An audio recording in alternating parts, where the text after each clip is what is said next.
Om Shanti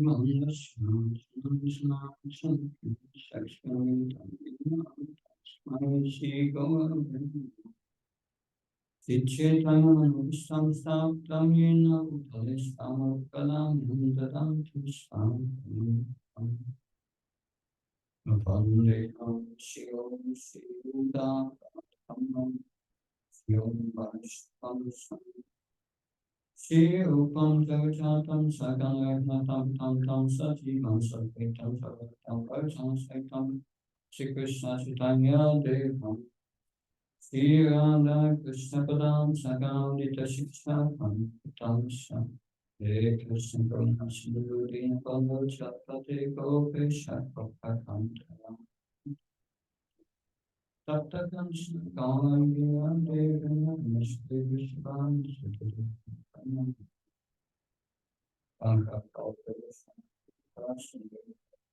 Patna Pavanavyo Vaishnavyo Namo Jaya Shri Krishna Chaitanya Prabhu Nityananda Shri Advaita Gadadhara Srivasadi Gaura Hare Krishna Krishna Krishna Hare Hare Ram.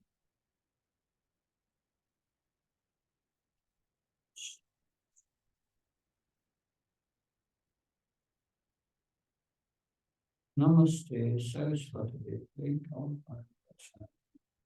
Nirvishesha Srinivasa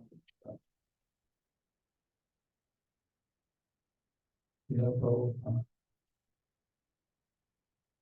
Today we will discuss the second chapter of Bhagavad Gita. Just I want to have a recap of the main points you should remember for your exam. In the introduction, we mentioned 5 subjects of Bhagavad Gita. That who remembers these 5? Yes. Ishvara. Yeah. Ishvara is one. Krishna and Prakriti, Shiva, Kala, Karma. One of these 5 is temporary. Which one? Karma. That how is Prakriti eternal? It changes constantly, but it's eternal. Sometimes it's manifest, sometimes not, but it's always there as Krishna. Eternal. And what was the minimum requirement for the study of Bhagavad Gita?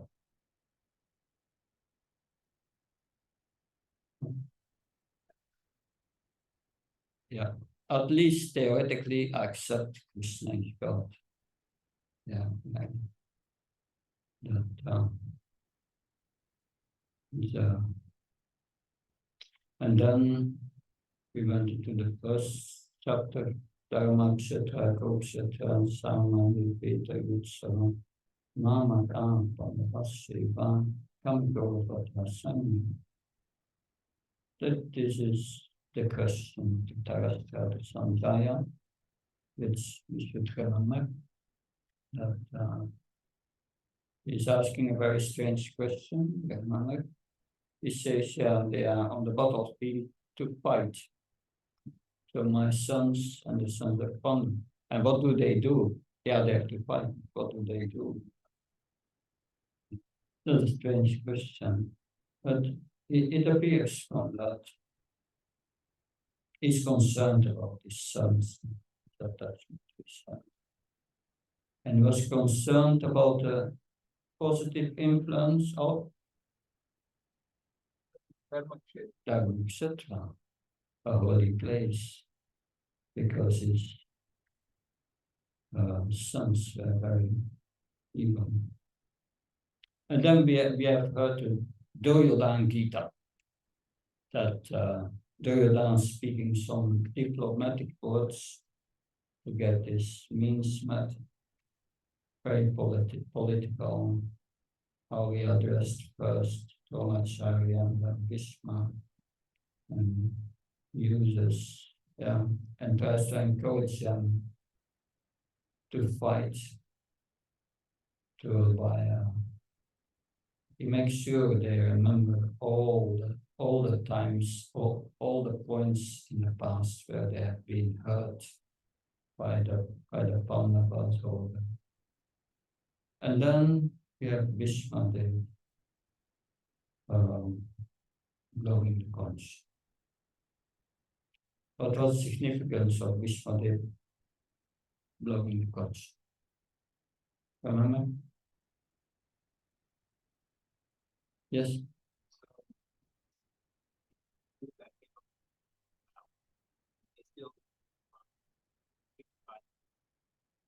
Yeah.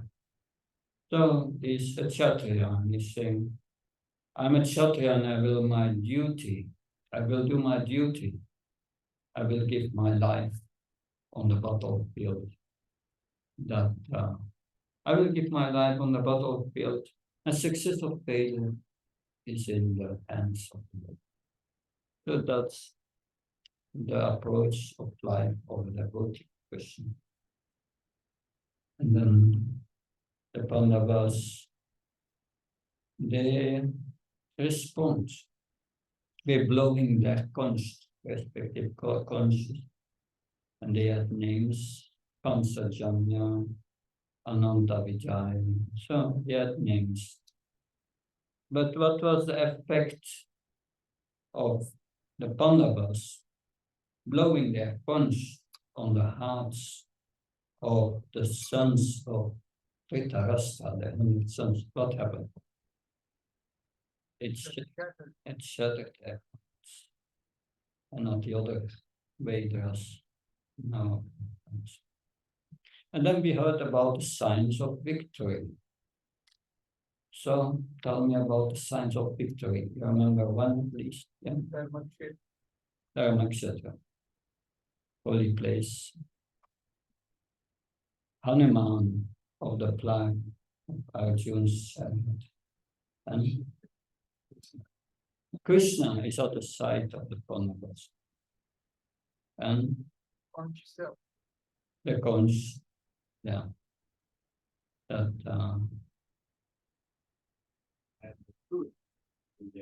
is the truth, the Pandavas side. The truth is there, so there is the way to meet the truth. Yeah, they were following the religious principles. And they were protected by these principles. We can say it's a secondary sign of victory, we could say. The white horses and the chariot, the invincible chariot, that this empowerment of Arjuna. But there was also Gandhi Baba, yeah. These are all signs of power, let's say, not of victory. That mother, yes, that Krishna is called mother, is the husband of the goddess of fortune. So the fortune is with the Pandavas. And then Arjuna said, put the chariot between the two armies. And Krishna is Bhaktavatsal. It's called Achyuta. He never fails in affection for his devotee. But then Arjuna has problems.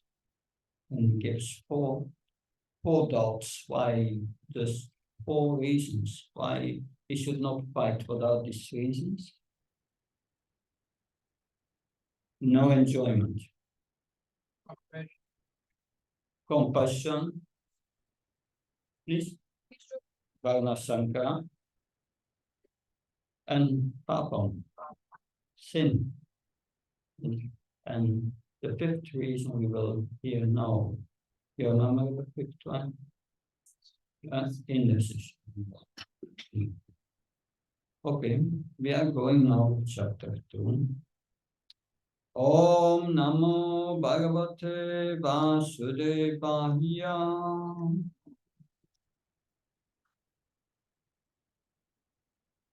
Om Namo Bhagavate Vasudevaya.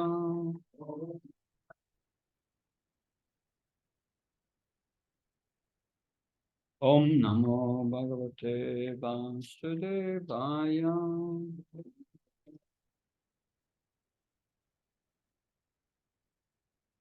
Sanjaya Uvacha Tam Tata Kipaya Vistam Asopona Kulekshanam Vishidantamidam Pakyam Ubachsamadhusudana. Translation and purport by Abhijanavinda Bhaktivedanta Swami Prabhupada. Sansai said, seeing Arjuna full of compassion, his mind depressed, his eyes full of tears, Madhusudan Krishna spoke the following words. Purport. Material compassion, lamentation, and tears are all signs of ignorance of the real self. Compassion for the eternal soul is self-realization. The word Madhusudan is significant in this verse. Lord Krishna killed the demon Madhu, and now Arjuna wanted to kill the demon of misunderstanding that had overtaken him in the discharge of his duty. So no one knows where compassion should be applied. Compassion for the dress of a drowning man is senseless. A man fallen into the ocean of nations cannot be saved simply by rescuing his outward dress, the gross material body. One who does not know this and laments for the outward dress is called Sudra, or one who laments unnecessarily. But Arjuna was a Kshatriya, and his conduct was not expected from him, his conduct. Lord Krishna, however, can dissipate the lamentation of the ignorant man. And for this purpose, the Bhagavad Gita was sung by him. This chapter instructs us in self-realization by an analytical study of the material body and spirit soul, as explained by the supreme authority, Lord Krishna. The realization is possible when one works without attachment to fruitive results and is situated in the fixed conception of the real self.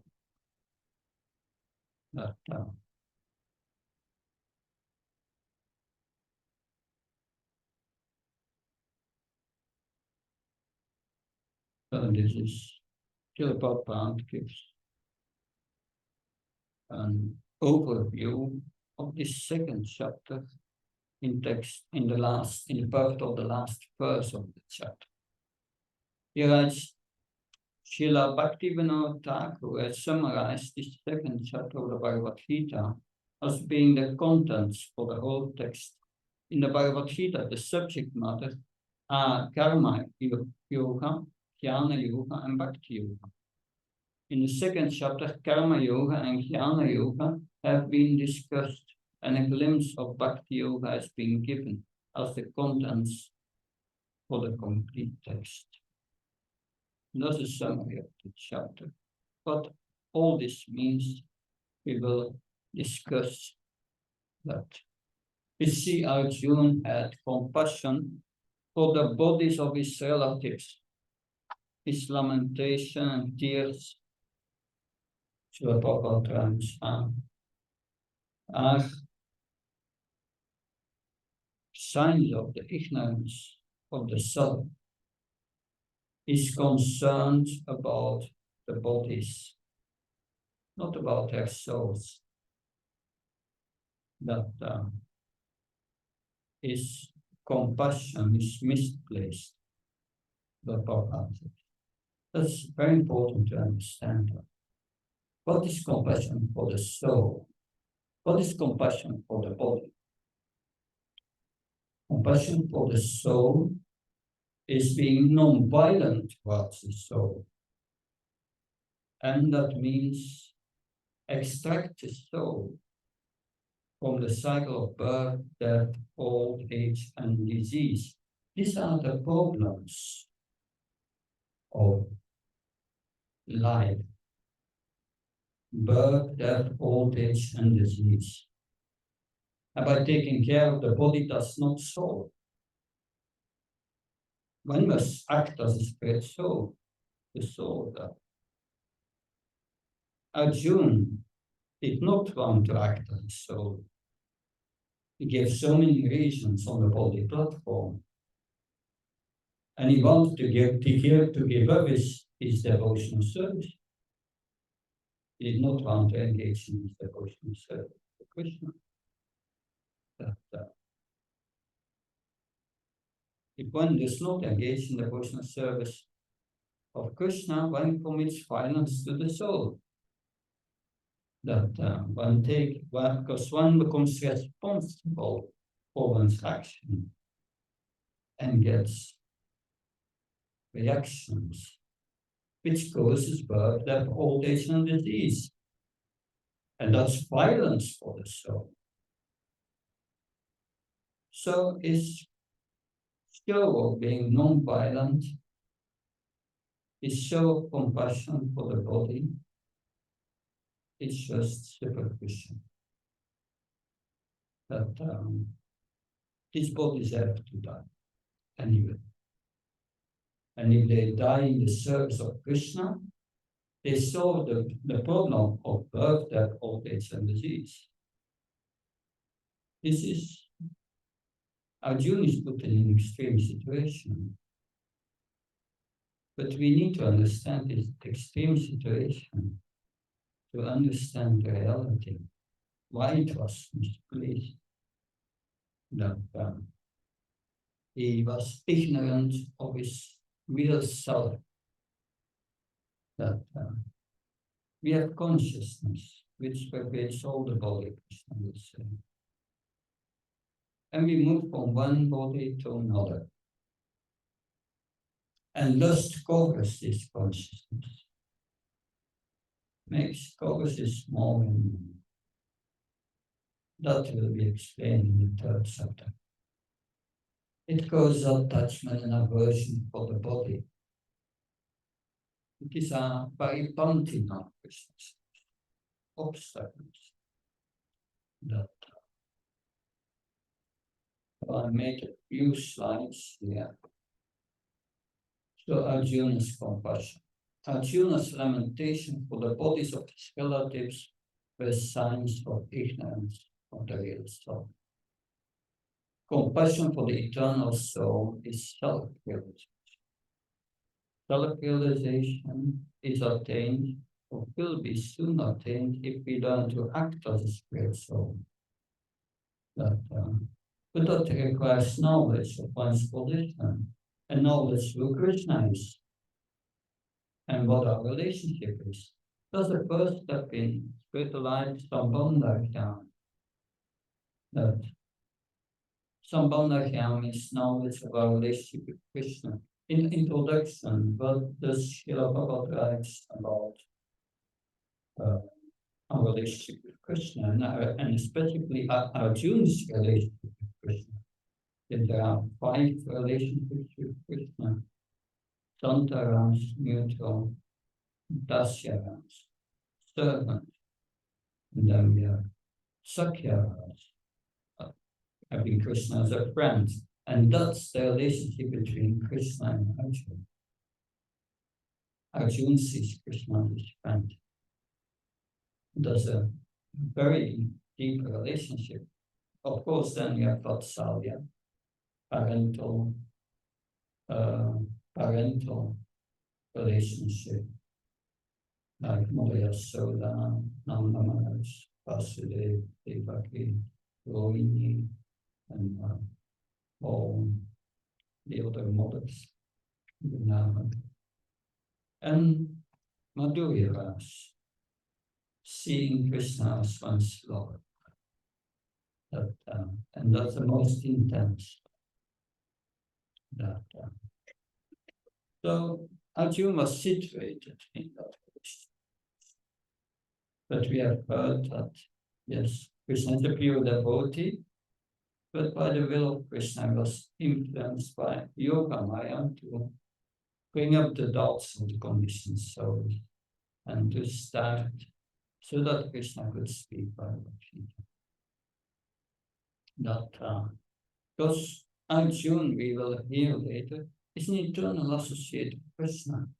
He travels from universe to universe with Krishna to assist Krishna and to facilitate the speaking of the Bhagavad Gita.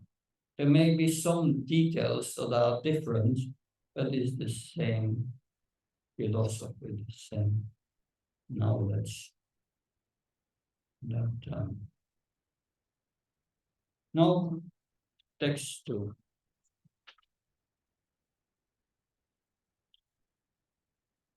Shri Bhagavan Vacha Kutastva Kasmanam Idam Vishame Sampasitam Anayajustam Astagyam Akirti Kalam Arjuna. Says Kutastu Kasmalam Idam. Arjuna is a Kshatriya. And we will see Krishna will use heavy words here to address a Kshatriya. He say, Kasmalam. Where did this dirt in your heart come from? This is Anaryan. This is not the behavior of one who knows the value of life. It's not the behavior of one who knows that this is spiritual. It's not the behavior of one who has spiritual knowledge. He will, and in the next verse, he will use the word klaibyam. He will say impotence. To say something like that to a Kshatriya is having so the Supreme Personality of Godhead said, my dear Arjuna, how have these impurities come upon you? They are not at all befitting a man who knows the value of life. They lead not to higher planets, but to infamy. So, one who is an Aryan, he knows that the goal of life is Krishna. Prahlad Maharaj says to his father, Materna Krishna Pato Patapa Papa Vivecha Anantkabir Shatam Tamasham Tamam Kulangan Shevasima. No, I'm mixing up things. But he's saying Materna Krishna Pato Patapa. He says to his father, he will never become Krishna conscious these days. Not by direct instruction or indirect instruction. That Anantakakir, because until na Krishna, those Patupa, Tatupa Vivijita, Kriya Pratana. Because you have fallen into a well of sense gratification. You identify with the body. And because you identify with the body, especially with the mind, what's happened?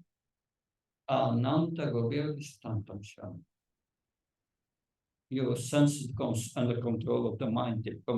They become uncontrolled. And Vishatam Tamsham.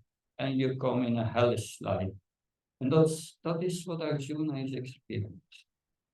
It becomes hell, because he identifies with the body, with his relationships, with his relatives. And this material life is always the same thing. that you get up in the morning, that materialist get up in the morning. If he's a little pious, he performs abhishek for his deity, which is the body. And after that's washing abhishek of the body, he offers clothes to the body. So this is the center of it existence. And then he offers food to the body. Mostly coffee, tea, and all these things. And also food to the mind, the latest news, or between all the contamination is going on. And then they go out in the world on Sankirtan Sankirtan for them means propagating the glories of the body. It's all around the body. But Karat Maharaj said, na Devitu Spartim I Krishna. Na Devitu Spartigatam I Krishna. They don't know that the goal of life is Krishna, pleasing Krishna. Na Devitu Spartigatam I Krishna. Yeah, and one blind man guides another blind man. And that's the situation in this world. No spiritual knowledge. The Prabhupada was here in America, Massachusetts, I think, the higher school of technology. And he was asking the students, where is the department that gives knowledge of the soul? Not there. The most essential knowledge in life. So Krishna, you see here in the purport, think. So because he's calling.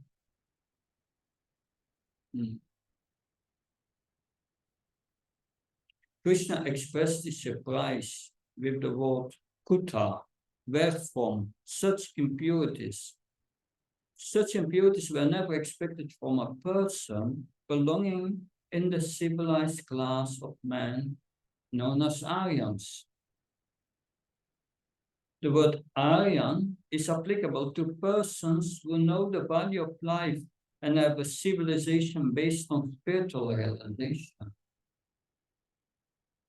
So even the Kshatriyas, they were twice born. The Kshatriyas, also the Vaishyas and the Brahmins. They had spiritual knowledge.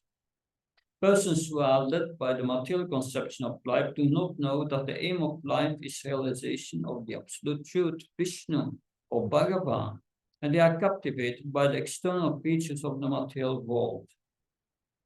And therefore they do not know what liberation is. Persons who have no knowledge of liberation from material bondage are called non-Aryans.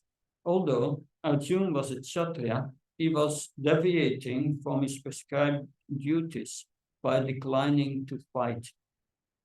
This act of cowardice is described as befitting the non-Aryans. Such deviation from duties does not help one in the progress of spiritual life, nor does it even give one opportunity to become famous in this world.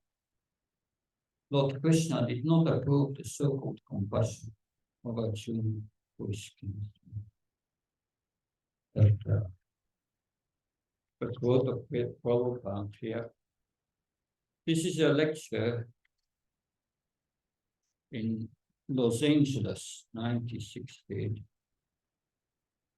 He was thinking that by showing that compassion, he'll be equalized by Krishna. But Krishna condemned it. Just the opposite. In other words, Krishna is very strict also. That is the qualification of Krishna and his associates.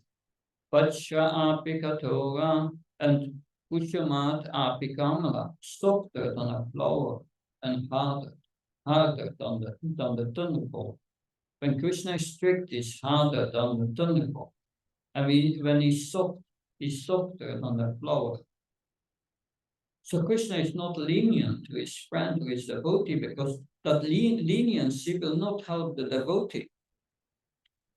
So Krishna will take the role of spiritual master. That's a spiritual master. We must chastise sometimes to rectify it. So sometimes he appears to be very hard on the devotee, but he's not hard. Just like a father sometimes becomes very strict, that is good. It will be proved how Krishna's hardness will prove his salvation. At the end, Arjuna will admit, by your mercy, my illusion is now over. So this strictness of God on the devotee is sometimes misunderstood, because we are always accustomed to accept which is immediately very pleasing. Sometimes we find that we do not get what is immediately very pleasing. But we should not be disappointed. We shall stick to Krishna. That is Arjuna. So Krishna is very strict. That Krishna will not give to his devotee what's not good for them.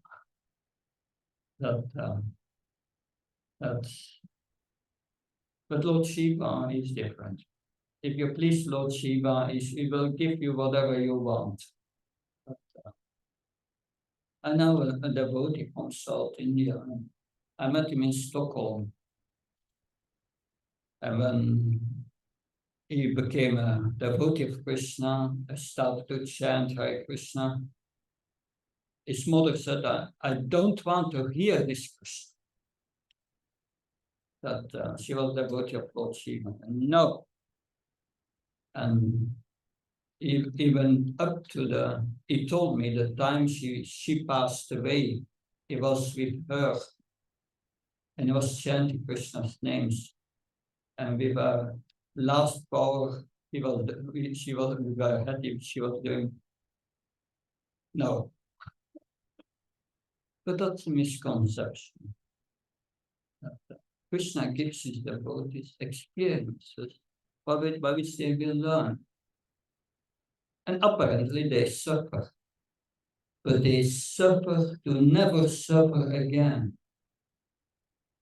Because you suffer and you give up your attachment. And Krishna organizes the devotee's life. But of course, like I said many times, there's the hard way to learn and the easy way to learn. That if one, Srila Prabhupada quotes that many times, if hears that stealing is bad, okay, I hears it and says, I will not steal, keeps it up. But then that's first class learning. Second class learning is, okay, one hears stealing is bad, but he gives only up the tendency when he sees that someone is arrested. Second class. And then the third class learning is, one hears that it's bad, one sees someone arrested, but one will not refrain from stealing until oneself is arrested. That's the hard way to learn. Hard way. So what is the easy way to learn? Is hearing about this, hearing Bhagavad Gita, hearing the Bhagavatam. That's the process. If you don't want to hear, and you still want to become a devotee, Krishna said, okay, the hard way. Yes? How do we become a first-class learner in Kali Yuga when many people say things but do not? Yeah, you have to associate with devotee. And that advanced devotee. That and you have to learn to we have to learn all. to distinguish between one who is advanced and not advanced, one who is a beginner, one who is a Madhyamaka, one who is an Uttamādika. And you will learn that in Nectar of Instruction, there it's explained. You will learn that in Nectar of Devotion. And it's also mentioned in the 11th canto of the Bible. There you learn these symptoms. And then you have to make sure you take sufficient association with those who are advanced. And I had a great fortune for nearly 15 years, every year, 2-3 months, I was traveling as a secretary with Prahlad Maharaj. And we went in new areas of preaching together, very challenging. And he was, in the evening, we were giving Bhagavad Gita class every evening. He would speak 20 minutes, and then I would speak 20 minutes. And then in private, he would give me feedback. Sometimes sweet, sometimes not so sweet. But I learned how to preach according to Siddhanta without any deviation. That I've been trained by him. And that's a great mercy. I've been seeing how he lives. I adopted his lifestyle. That so many things I learned from him. We have to learn from those who are advanced. Well, that they were dedicated their full life to the process. So in Nectar of Instruction, text 5, purport. You can read that. And the Srila Prabhupada begins the purport with telling us in order to apply properly the 6 loving exchanges between devotees mentioned in the previous part, one needs to discriminate with advanced or not advanced. Otherwise, you make offenses.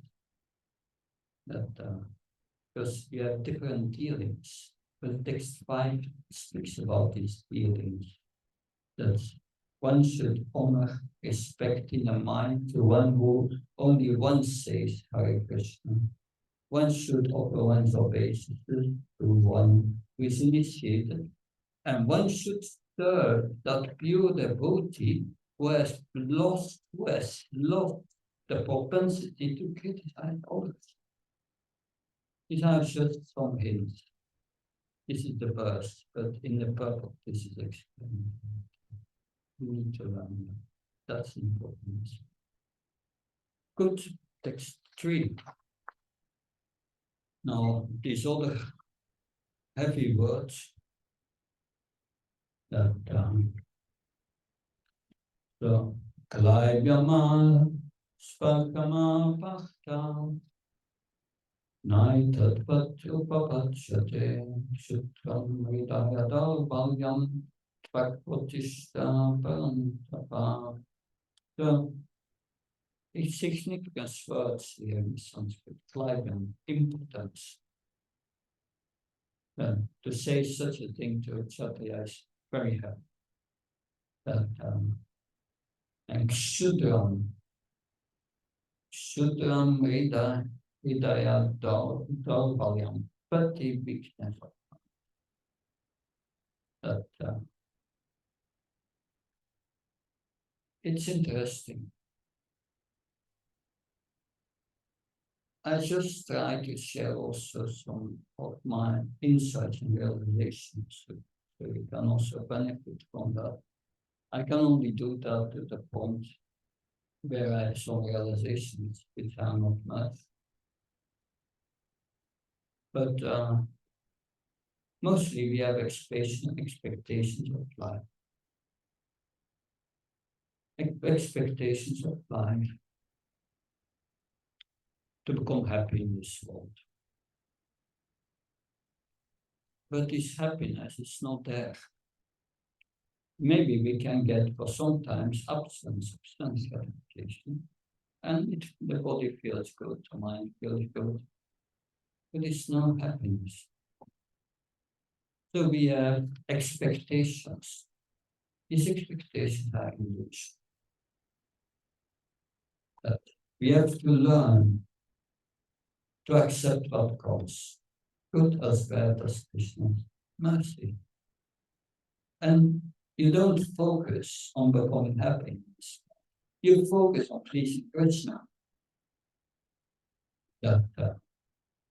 And whatever comes, good or bad, no attachment. You just leave it at time.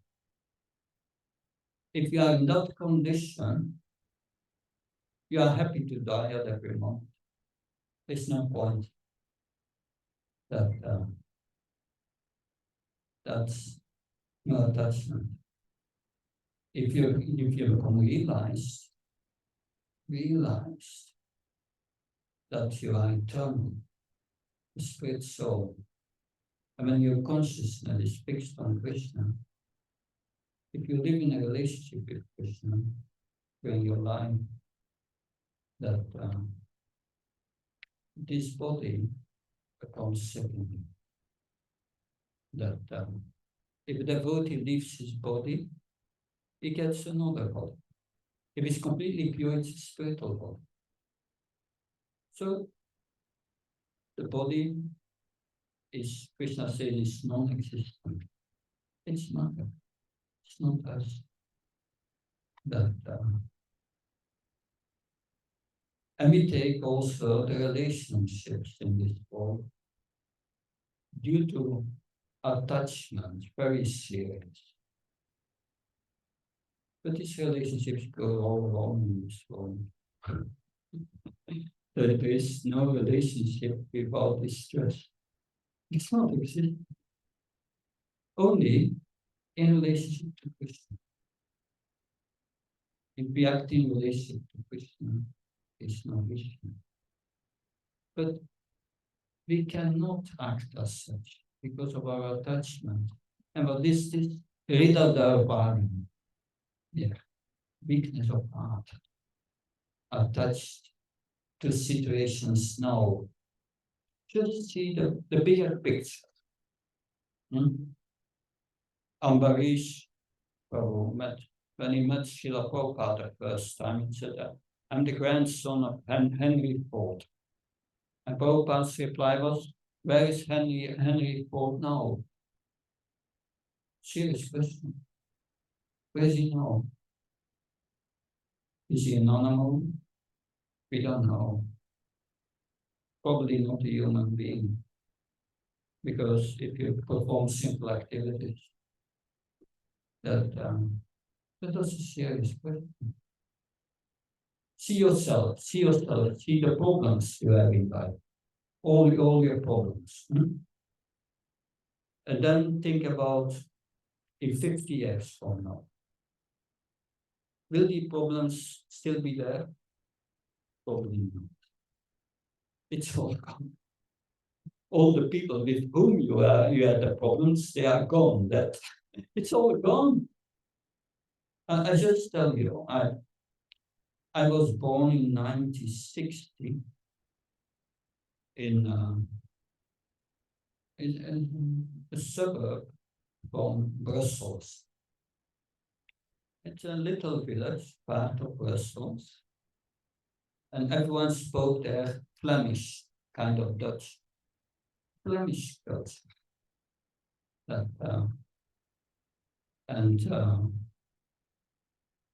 It was a village, everyone knew everyone. But now, 50 years later, I went back there. What did I find? All the buildings changed. I could not recognize it. So many new buildings. The people do not speak Flemish anymore. All French-speaking people now. All the people that I knew there, when I was there 50 years ago, they are dead. Practically one or two alive, still all gone. So So the culture has gone, the people have gone, the buildings have gone. I was thinking, did it really happen? It looks like a dream. This is just in this life. But 50 years ago, I had so many problems and issues. And where are these people now? Just lead him with time. Don't be attached to these things. Be attached to the eternal, your relationship with Krishna. Krishna is in your heart. And Krishna consciousness means living in a relationship with Krishna. We are worshipping the deity. What's the purpose of deity worship? It's explained in the Bhagavatam. Yes. Yeah, in the Bhagavatam, there, the teaching of Kapila Dev, Lord Kapila Dev explains the Pujari sees the deity on the altar and he transfers the deity to his heart. And he feels the same deity in his heart while he's doing the worship. And he learns to see the same deity in everyone's heart. Then you will see our Krishna. Our Krishna is a real doer. You will hear in chapter 5, verse 8 to 12, divine vision. Whatever you do, you speak, you think, it's Krishna doing through you. That's because it's interesting. The devotee of Srila Prabhupada, they are the atom bomb, so many countries. So Prabhupada, they will destroy the world. And Prabhupada said, they don't have that power. If Krishna does not want them that they can open their mouth, they cannot open their mouth. So the sanction of Krishna everything. And we will hear more of that. But this is describing that this attachment to petty things in this world, which are very temporary. And we make a whole thing about that. Big quarrel with each other in addition. So Arjuna wanted to be non-violent. He wanted to be respectful to his superiors. But his superiors were all transgressors of religion. So he was thinking, they are my worshipful lords. So yes, how can I fight with them? But Krishna says this attachment for this respectable superior, it's weakness of heart. Because one who transgresses all laws of religion, they lose their respect.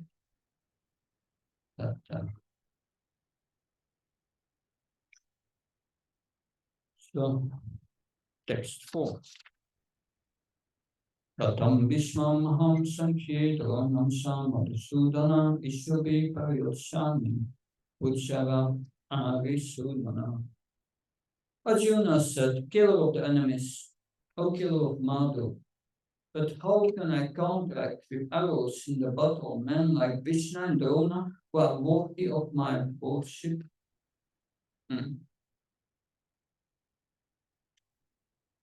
In the purpose, respectable superiors like Bhishma, the grandfather, and Dronacharya, the teacher, are always worshipable. Even if they are attacked, they should not be counterattacked. It is general etiquette that superiors are not be offered even a verbal fight, but if they are sometimes harsh in behavior, they should not be harshly treated. Then how is it possible for Arjuna to counterattack them? Would Krishna ever attack his own grandfather Ugrasena or his teacher Sandipani Muni? These are some of the arguments of Arjuna to Krishna. Well, that this is an argument that he brings up. That, but they lost their respectability because of trying of building Draupadi, of so many acts trying to poison them, trying to kill them in so many ways and burn them. But, now, this is verse 5. Go ahatva imahanubhavam Shreyo bhuktam bhakshamapi adoktim Atbhaktakamans guruni haivam Punchya bhogam murihai. It would be better to live in this world while begging than to live at the cost of the lives of great souls, were my teacher, even though desiring worldly gain. They are my superiors. If they are killed, everything we enjoy will be tainted with blood.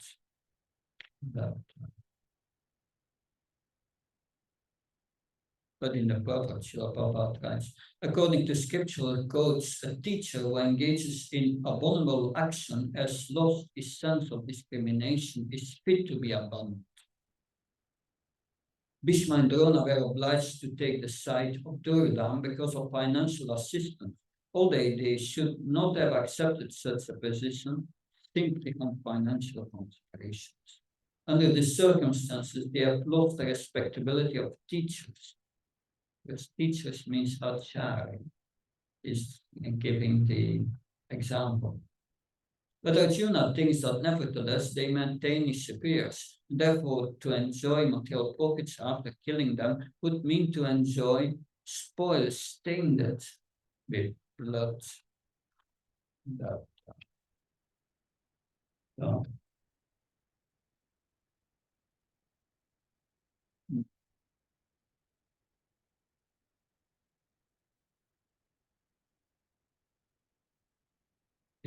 Text 6. Nacheta vitma katanugariyu yavachemaya vipa chaye yadevatva nachichi vishamaste pashtita pramukhe dahdashtam. Nor do we know which is better, conquering them or being conquered by them. If we kill the sons of Dhritarashtra, we should not care to live. Yet they are now standing before us on the battlefield. So Arjuna is clearly perplexed. And he cannot come out of this situation on his own. So if it's undecided, should I fight? Should I not fight? Of course, this is like considering different angles of view, looking at it from different sides. And that's the quality of a pure devotee, Krishna says. Before he does something, he thinks what will be the consequences of my action. He thinks about it. And that is very important. That, especially in the 4th chapter, we will learn that every action not done for the pleasure of Krishna will cause reactions. Therefore, the first consideration in everything what we do is my spiritual master pleased with that? Is Srila Prabhupada pleased with that? Is Krishna pleased with that? Is this what Krishna says in Bhagavad Gita? What should I do? We need guidance. And we need guidance from Krishna. Spiritual Master is his representative. That's only guidance from Krishna. So that is, yeah. So this is from a lecture of Prabhupada in London. Arjuna is perplexed whether he should continue with this battle. There is a proverb in Bengal, when you are perplexed whether I shall eat or not eat, better not eat. But that's important. Am I not sure will that please Krishna or not? Better not do it. Sometimes we come to this point, I'm not very hungry, whether I shall eat or not eat. The best course is not to eat. But if you eat, then you can eat in the month of December. Why? Bengal has a tropical climate, but when it is winter, it is advised if you eat is not so harmful because it will be digested. The night is very long, the cold season, the digestive power is nice. So when we are confused to do or not to do, when you think I shall go or not, better don't go. But when it is a question of answering the call of nature, you must go. This is common sense. So similarly, Arjuna was perplexed whether I shall fight or I shall not fight. Okay. 6, undecided. That next 7. Karpanya dosa pada svabhava vichami tvam dhamma samhidasvita yashya syanishitam bhuita me sisyatyam sadimatam papa. Now I'm confused about my duty and I've lost all composure because of miserly weakness. In this condition, I'm asking you to tell me for certain what is best for me. Now I'm your disciple and a soul surrendered unto you. Please instruct me. So we see here, Arjuna, he could understand my affection for my family is causing this perplexity. And therefore, because of this miserly weakness, he could not discharge his duty of fighting. Therefore, Arjuna is offering himself as a disciple of Krishna. Krishna is the original spiritual master, is the master of the science of Bhagavad Gita. So Krishna is the original spiritual master. I will tell you now something. I will jump a bit ahead of Bhagavad Gita to show how Krishna is the original spiritual master. We know the Srimad Bhagavatam starts with the first verse. Samadhyasyatam vayatidartas sadesabhikyasvara. Tenya Brahma Hridaya Adhikari. Says, Krishna says, well, Sutta Goswami, that Krishna is the cause of all causes. Samadhyasya yatam vayatidartat sadesabhikyasvara. He's completely independent. And he gave in the beginning all the Vedic knowledge to Brahma through the heart. He gave knowledge to the heart. So Krishna is the original spiritual master. He gave knowledge to the heart of Brahma. So we get knowledge from the spiritual master. That's true. But also Krishna gives us knowledge to the heart. That Krishna says in 10:10 of Bhagavad Gita, Tesham satata yuktanam vachatam pitipurvakam dadami buddhi yogam tam yenamam payantite.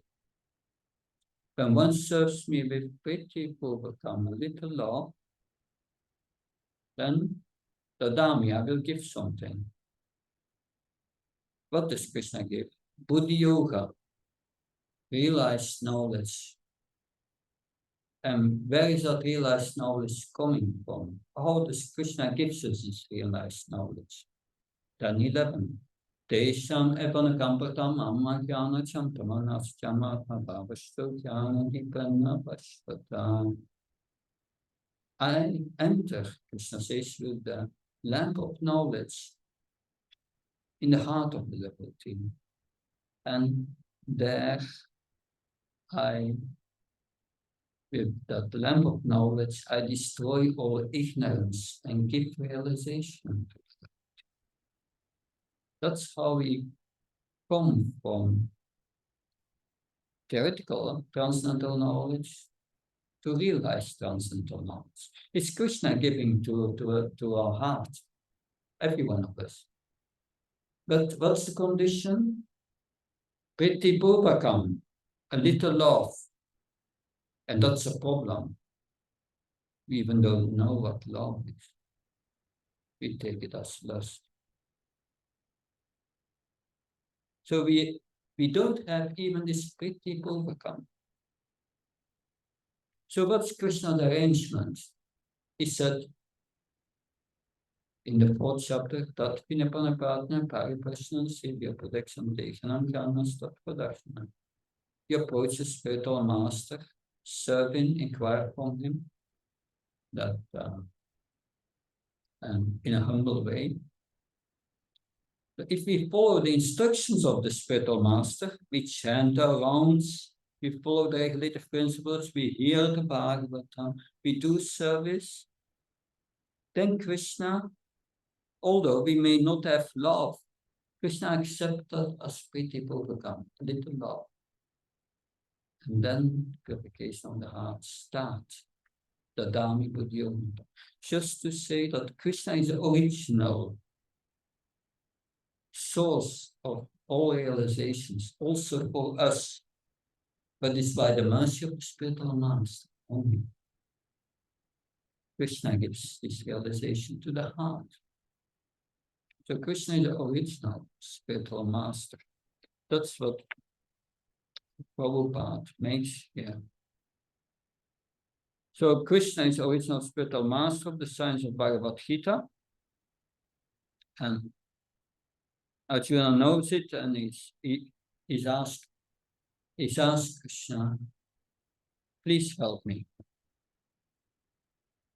I want to make a definite solution to my problems. So that is surrender. You can try to solve your problems on your own.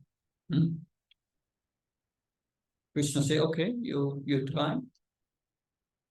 Okay, you try. And Krishna observes. It never works out. But we must go to surrender.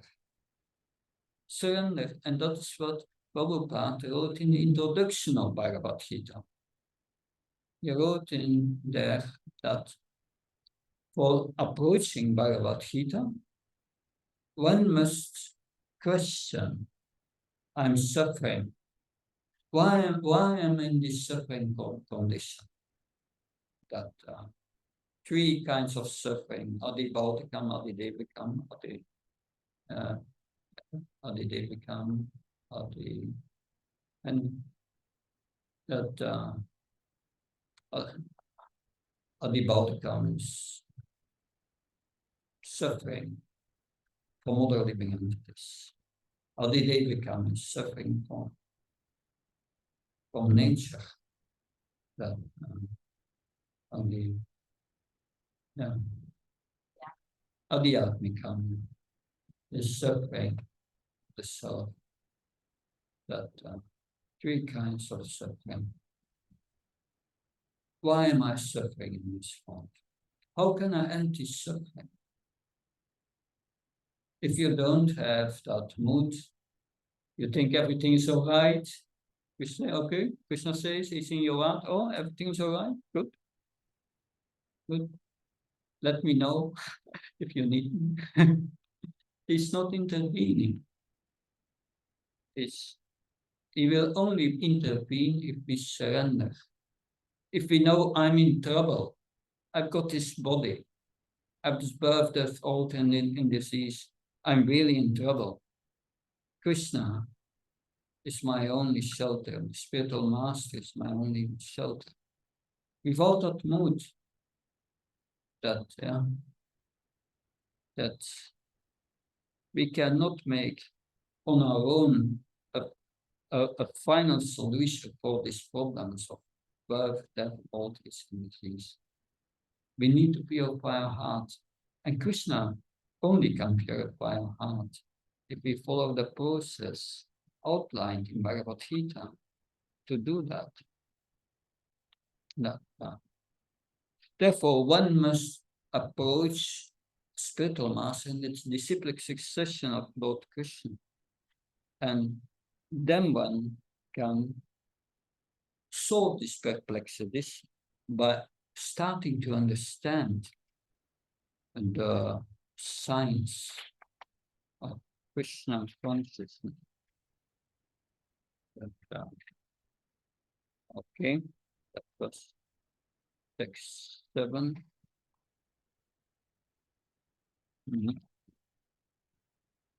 Text 8.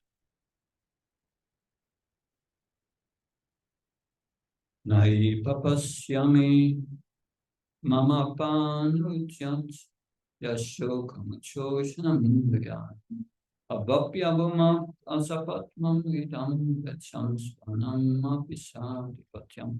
I can find no means to drive away this grief, which is drying up my senses. I will not be able to dispel it even if I win a prosperous, unrivaled kingdom on earth with sovereignty like the demigods in heaven. That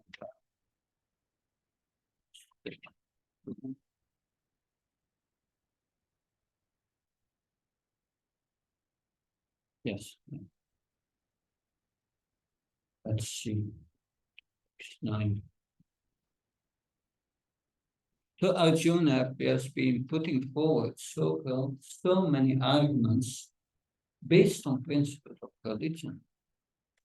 And based on principles of religion, morality, but it could not solve this real problem.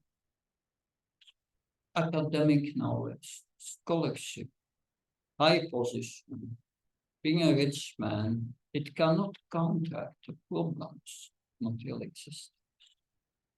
Only a bona fide spiritual master who knows the signs of Krishna, who has realization, he can give a permanent solution to the problems of life. So such a guru should be accepted regardless of his social position. So what are the blessings that we need? The blessings to understand this knowledge, to realize this knowledge, to make progress, identifying us as a servant of Krishna, not his body. But one must know what is the soul. Who am I? I'm not this mind. But we will hear about that also later in the Bhagavad Gita. Also, it's clarified in the Bhagavatam. I think in the verses 1740 to 7 in the Bhagavatam first canto, there you have the realizations of Srila Vyasadeva, who was meditating of the absolute truth with devotion on the instruction of Srila Vyasadeva. In the purport, Srila Prabhupada writes the spirit soul has its own thinking, feeling, and willing also in the unconditioned state, in its liberated state as a spirit soul. That's deep knowledge. Because now we have the mind, the false ego, and the intelligence, which are material elements. They are one of the 8 material elements. It's not us. But if we purify this mind and this intelligence, if we purify it, then it becomes spiritualized, and we get back our eternal thinking, feeling, and willing. Yes? Very different. Rather than just having maybe the same thought from the mind intelligence becomes purified, does it totally change when is liberated? Or is it just like the same thought but purified? Let me tell you a story. So once we were in the spiritual world, and I'm telling this story just to clarify and to try to give you an understanding. And we were in the spiritual world, in our spiritual body, Swarup, our own thinking, feeling, willing. This thinking, feeling, willing with the spiritual body can only be applied on the spiritual platform in relation to Krishna. That is, from the moment you want something else, the problem begins. And that's somewhere or another what happens. We develop a desire, oh, what would it be to be Krishna for a moment? And Krishna said to us, are you sure you want to experience that? And we said, yes. Okay. But then Krishna said, if you want to experience that, first you have to, and you want to be the enjoyer and the controller, you must first forget me, because I'm the enjoyer and the supreme enjoyer and controller. Otherwise, there's no fun. You have to forget me. And Krishna said, you cannot use your spiritual body for that purpose. It's not designed for that. So I'll give you a material body. And you enter the black cloud in the spiritual world, the Mahatattva. And there, Krishna gives us a subtle and a gross body. First, the subtle body, because it has a separate intelligence, false ego, mind, that it's separate. It's not us, because we are a spirit soul. We cannot do material activities. But we get that as a dress. 2 dresses.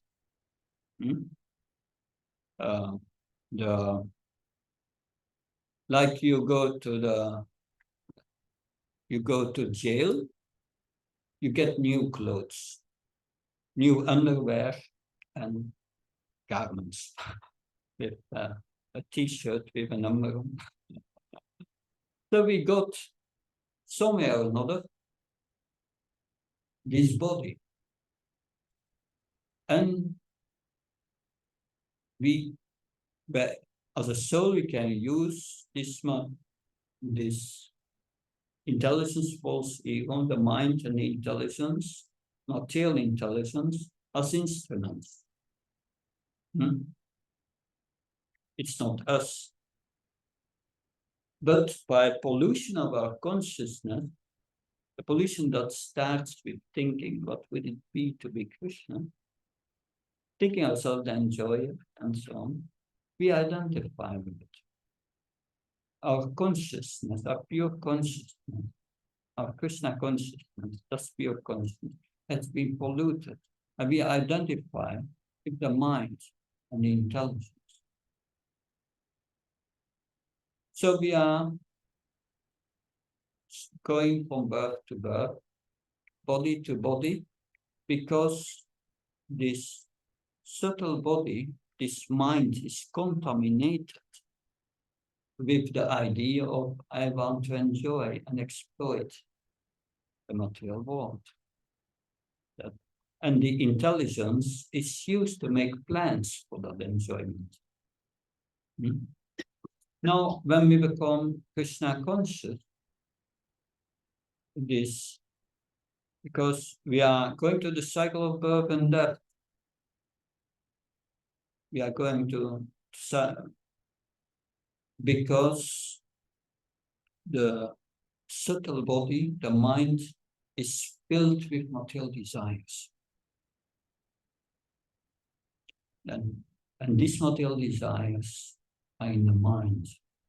The attachments are in the mind, the material mind. And we are doing that for millions of births. And it has become our second nature.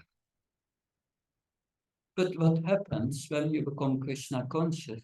We will see that in the last verses of this chapter. Because most people think, and there are philosophers also who think I am. So they think they are the mind. But that's a problem.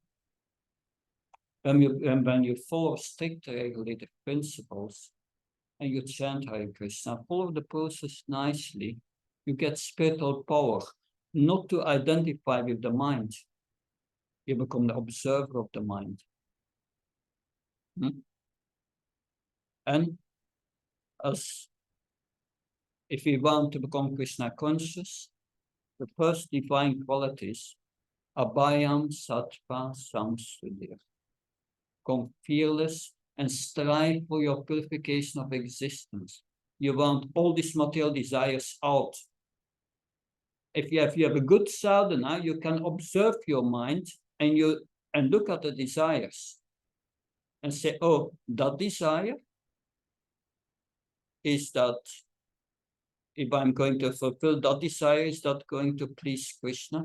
No, that's a material desire. So the devotee says, I don't want it.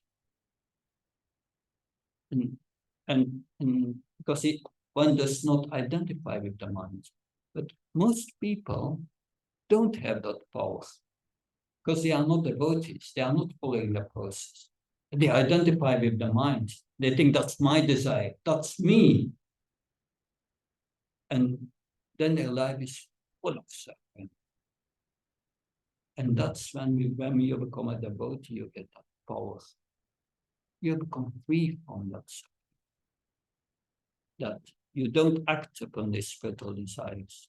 And by chanting Hare Krishna and following the process gradually, it takes 20, 30 years. All these desires are removed from the heart. That. And how do we remove them? How do we purify the mind? Manmana, thinking of Krishna. How do we purify this intelligence? Is hearing transcendental knowledge, what we now do know. And when it's completely purified, the material mind and false ego stops to exist. And then you don't take birth again. Then your original thinking, willing, feeling manifest from the spirit soul. And your swarup will develop, even in this time. But that's high realizations. I think, does that clarify a bit? Yeah, there's a lot to learn in spiritual life. It is just an outline, but follows. Thank you. Yeah.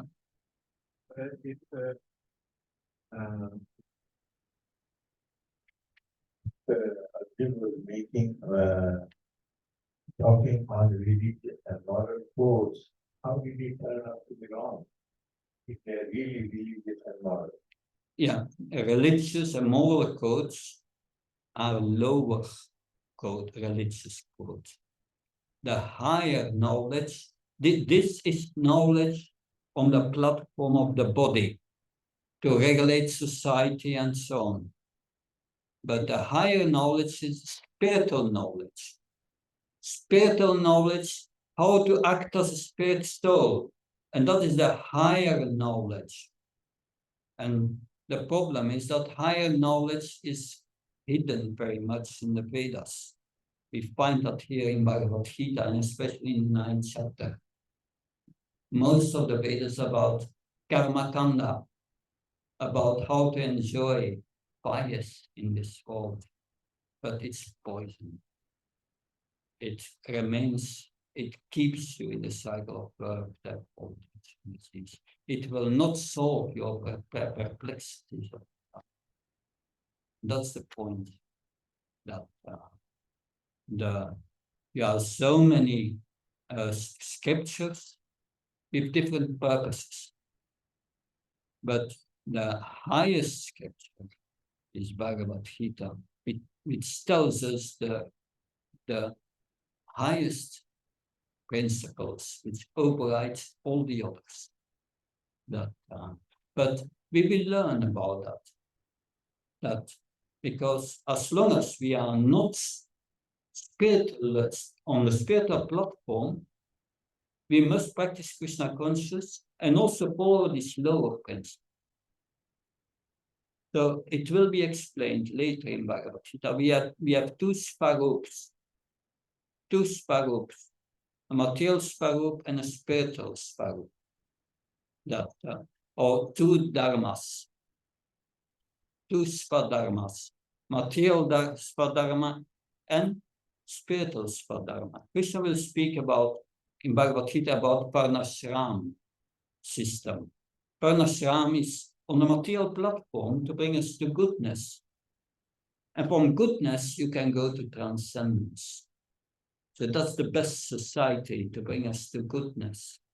That from it one transcends ignorance, tamas, passion, and comes to goodness. In goodness, we will learn in the 14th chapter. You can understand reality. You can understand I'm a spirit soul, I'm not a body. But goodness does not allow you to realize that. Realize that you must transcend these modes, go above goodness. 14:26. Mam siyo vyabhicharana bhakti yogana sivta saktan samatichetam brahma bhuya kalpate. By unalloyed by pure devotional service, you transcend these modes. And you come to the transcendental platform. So that is what we are learning about. How to transcend these modes and come to the spiritual platform. But as long as we are not, as long as our heart is pure, we must practice Krishna consciousness and follow also the religious principles which are in the Vedas. We cannot jump to that. We will, but the process is a dovetailing process. We have all our psychophysical nature, and we have to use it in Krishna's service. That will be explained in the 3rd chapter. How to do that? How to use our psychophysical nature and then transcend. But we are going ahead a bit. It's better to try to understand first this. I will go now to text 9 and 10 to finish. Sanya Vacha Emamukshvarishikesham Buddha Kesha Parantapa Yayotsvaiti Gopindam Uktva Krishnim Bahubhava. Sanya said, having spoken, Arjuna, chastised of the enemy, told Krishna, Govinda, I shall not fight, and fell silent. Tammu Vacha Rishikesha Prahasani Bhabata Sanyovayo Matye Vishidam Tamidam Vacha. With the son of Bharata, third time, Krishna, smiling in the midst of both armies, spoke the following words to the grief-stricken Arjuna. So Krishna is smiling. And Srila Prabhupada explains why. This is a lecture in Los Angeles, 68. So Arjuna was very serious and Krishna was smiling. Just see the fool. What is he doing? Therefore, there was necessity of instructing Bhagavad Gita. The fool has to be instructed. He was smiling. He was very serious. Just like sometimes a child is very serious and the father smiles. So now Bhagavad Gita will be spoken. He has accepted Krishna as his spiritual master. Krishna will now instruct.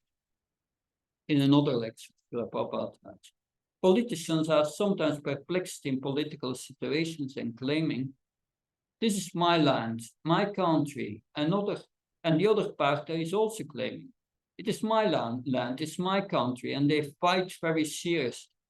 And Krishna smiles. What nonsense to claim my country, my land. It is my land, Krishna says, and they are claiming it and fighting over it. Actually, the land belongs to Krishna. But these people, they are claiming it and fighting over it. Actually, the land belongs to Krishna, but these people are under illusion. They claim it's my land, it's my country, forgetting how long he shall belong to this country or this nation. This is called illusion. In the 12th canto of the Bhagavad Gita, you have the Bhumi Gita, chapter 3 there. And Bhumi, the earth, says, yeah, all these kings, they are trying to exploit me and they fight, and sometimes they are successful, but then they all vanish. And then there are new kings who try to exploit. So this is craziness that Krishna will say in Bhagavad Gita. One who lives for the pleasure of the senses lives in vain for nothing. That's one who lives for the body. You have to leave the body, it's all finishing. So it means you can be, you may be, theoretically, it doesn't happen, but suppose you have someone is all his life is happy, and the other person, all his life is in distress. Or do they get both at the same, at the end of life, the same? Get out, it's all over. The show is over. So don't live for these things. Have a clear purpose in life. Serving Krishna and develop your relationship with Krishna. No, you can develop your relationship with Krishna. It's in your heart. You can speak to him. You can develop that relationship.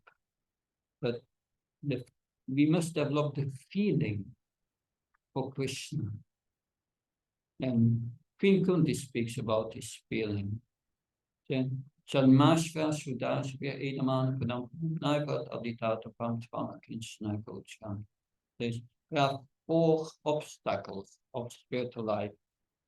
That thinking attached to good birth, that attached to wealth, attached to beauty, attached to education and titles and so on. If one is attached to these things, one cannot pray feelingly for Krishna. You cannot feel Krishna's heart. You must give that up. So thank you very much. We will stop here and continue at 11. And at 11, we will hear the first spiritual instructions of Krishna to Arjuna.